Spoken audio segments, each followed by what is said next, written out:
Now, if you're Jamie Lathrop, all you want to do is you want to be able to settle down and come back out here and do it again. I mean, he was really amped up earlier. Now you get the score tied back at 0-0. That's true. Now go back on another drive as they'll get it underway at the 18-yard line. It was a 10-yard penalty. Sorry about that. So it's at the 18-yard line. 2 wide receivers to the left, 2 to the right for Lathrop, who's in the backfield with Lance Geisler. Here's a snap, handoff up the middle.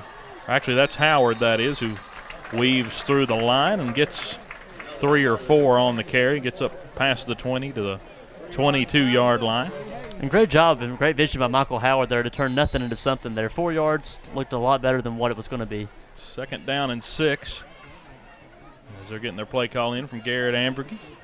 Flashing it in from the sideline as they're checking their wristbands. 2 to the right, 2 to the left again. 7-7 the score. Here's a snap, fake handoff. They'll throw it over to Carroll.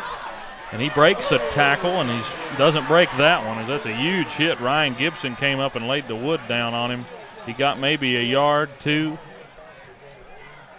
Gain of 2 yards. 3rd down and 4. A long 4 or maybe 5. Not a lot of room there for Carroll. The primary defender was able to hold him up, and then he hit him. Excuse me for this, but they did try to run the pick play there, and I mean everybody just collapsed on him. Was too slow of a reaction time there just to get across the field. 2 to the left, 2 to the right. This is Howard up the middle, and he's got a gap. Tries to get past the tackle, but he's drugged down. It looks like he's short of the first down by a yard or so. So here is decision time for Coach Christ and the Bearcats. Of course, we only had a 5-yard drive for the Vikings last time. Can you afford to punt? No, and they're going to. They're going to try to punt here and try to pin them back. Of course, special teams hasn't been all that bad for them this year. As they're going to send their punt team out onto the field. Lane Carroll is going to punt it deep for Virginia High. We're at 2:33 to go in the first quarter. 7-7 the score in the 101st VT game. Crowd still coming into the stadium. There's a snap. The punt up past the 50. It'll bounce and take a Virginia High roll down to the 40. It's fielded by Mitchell, and he breaks a tackle, breaks another, and he's up past the 50, breaks another, and he's finally drugged down past the 40 up into Bearcat territory. That was Michael Bradley that was able to drag him down, and lucky he was because he was the only man within a 3 or 4 yard radius that could have caught him. Let's be honest, if that tackle wasn't made, that had been 6 there for the Vikings. 23-yard return. You know, we mentioned special teams to be one of the strengths of this Bearcat team, but the coverage tonight has just been absolutely atrocious. Lane Carroll's doing his job getting the ball where it needs to be. It's just the coverage just is not there. The missed tackles are bad for us tonight. Shotgun look. 2 to the right. Here's a handoff up the middle. This is Geisler. Keeps his legs churning, gets 3 up the middle, up to the 36-yard line. 2nd down and 7. Very hard hit there by Jordan Dixon, I believe. Tennessee High starting to get in a rhythm on offense. We're going back to the running game a little more. We saw the first drive. They went to the second play. They went to the pass. Shotgun look. 2 to the left, 2 to the right. Darius Urey in the backfield.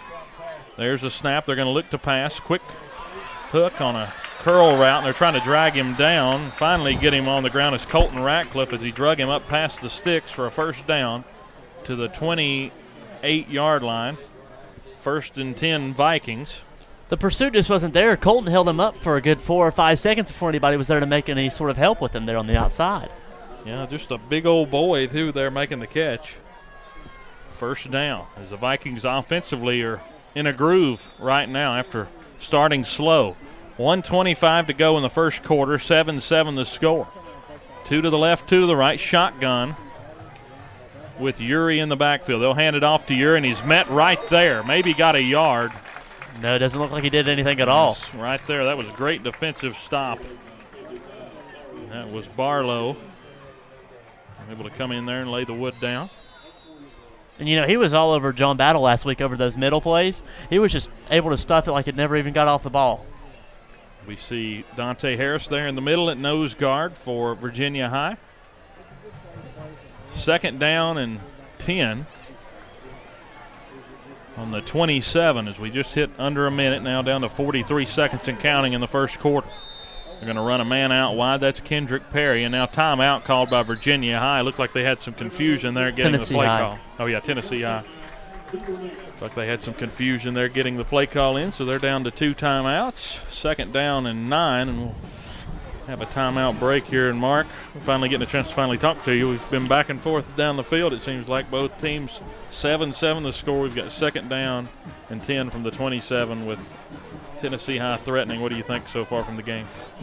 I think right now this is the biggest defensive play that Virginia High is going to have in this probably the whole first half. You get a stop here with short field, how like Tennessee High had. It's going to be really huge for them to be able to stop Tennessee High here. Maybe force a field goal.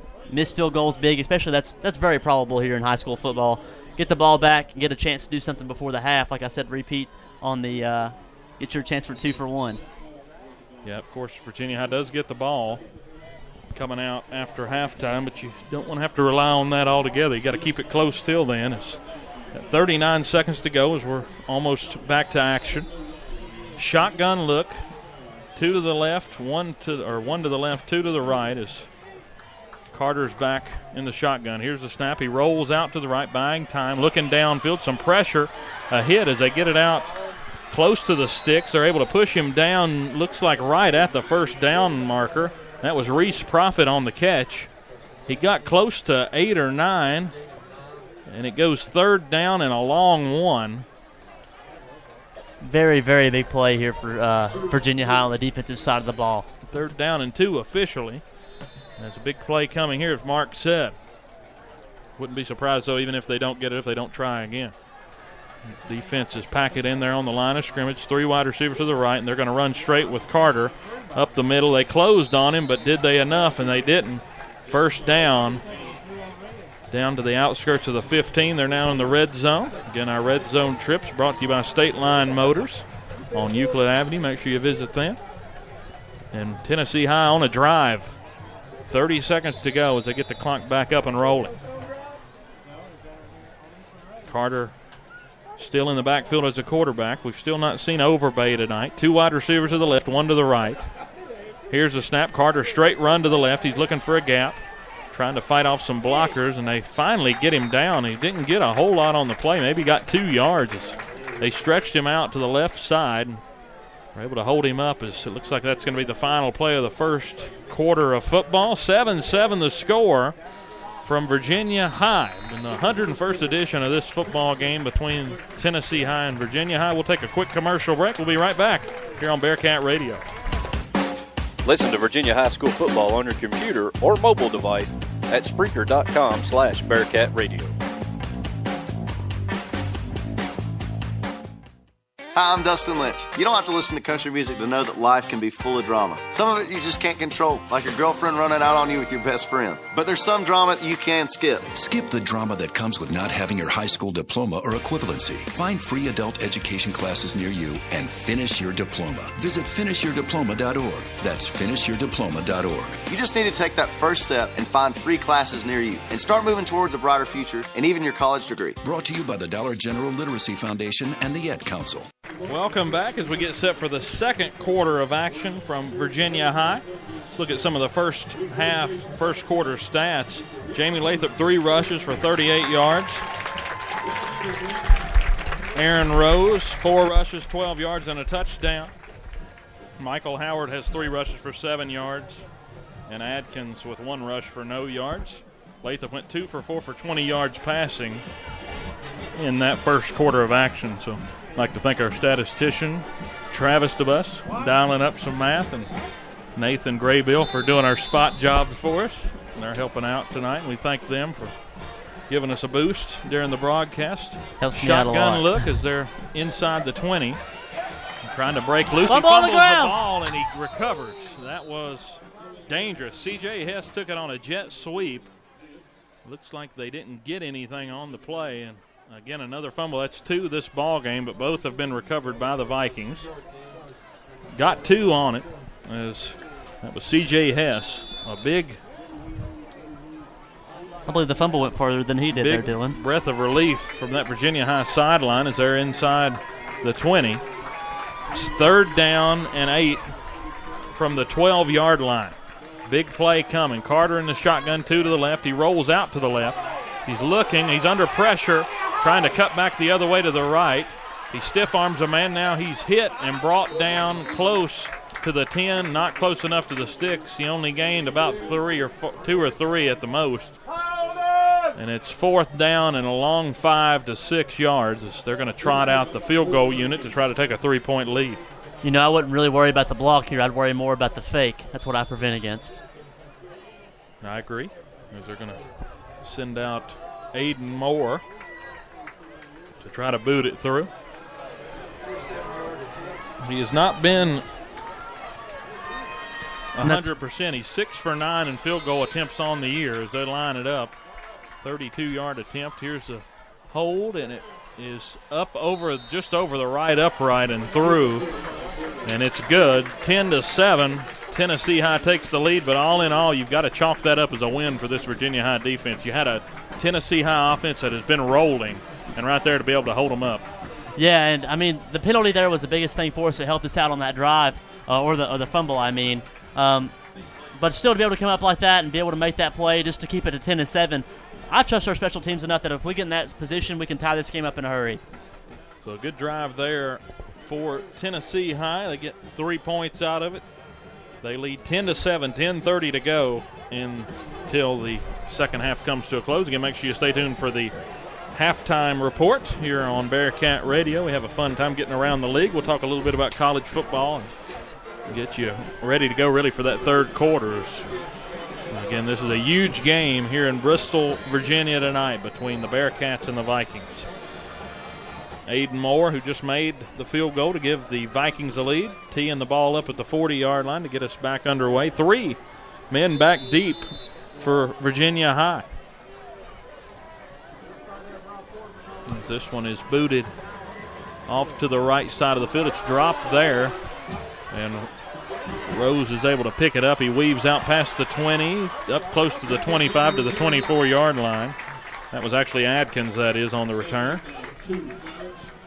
Good return to get us up past the 25, up near the 25. 1st and 10 for Virginia High. A little side note here to take it away from football for a second. Earlier this week, Virginia High Bearcats donated 672 cases of water for the victims of Hurricane Harvey. And that's truly that's awesome. Outstanding number for them to have. And, of course, another Hurricane Irma about to make landfall on Florida in a few more hours. So and don't forget about the other 2 right behind them as well.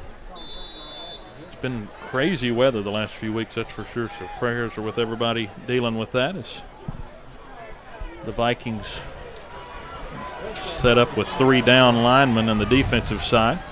Shotgun look, fake handoff. Lathrop takes it up the middle, gets 4, close to 5 on 1st down. Good run there to get it underway. That drive for Tennessee High, 26 yards rushing for Cade Mitchell. And then Cortland Carter had 33. That was in the first quarter, that is. 33 yards for Cortland Carter. He went 3 for 4 passing as this one's up the middle, and it's maybe 2 or 3 yards. Bring up 3rd down. That was Adkins again. 3-yard gain. 3rd down and 3. They're up past the 30 to the 34-yard line. 10-7. Tennessee High out in front. A big 3rd down coming here. You know, I don't understand all the run plays. I feel like you should trust Jamie Lathrop enough here, and he's done a great job early on of getting the ball to the receivers. I feel like you need to start mixing it up a little bit more here. It's getting a little bit predictable. So that drive for Tennessee High went 6 minutes and 40 seconds, 9 plays, 51 yards, ended with a field goal. So that's how they got the lead. Lathrop takes this one on a QB power up near the sticks to close to the 38, just short of the 39-yard line. And it looks like they're going to have to take a look at it. It's right on the line. I don't even want to make an assumption about this. And that is very close. They will likely have to bring out the chains. They're going to try to look at it with the naked eye, but we'll see. They're going to give it a look. They're still trying to debate if they're going to measure. It looks like it's, they're going to go ahead and take a measurement. It took them a while, but they're going to. That gives Coach Chris a little while now to think up a play, though, so that might have helped out a little bit. Coach Amber. Or do you do it? I mean, I of course, I feel like I would, but in this situation, if you give Tennessee High an opportunity to come down and score 6 more points, it's going to be really, really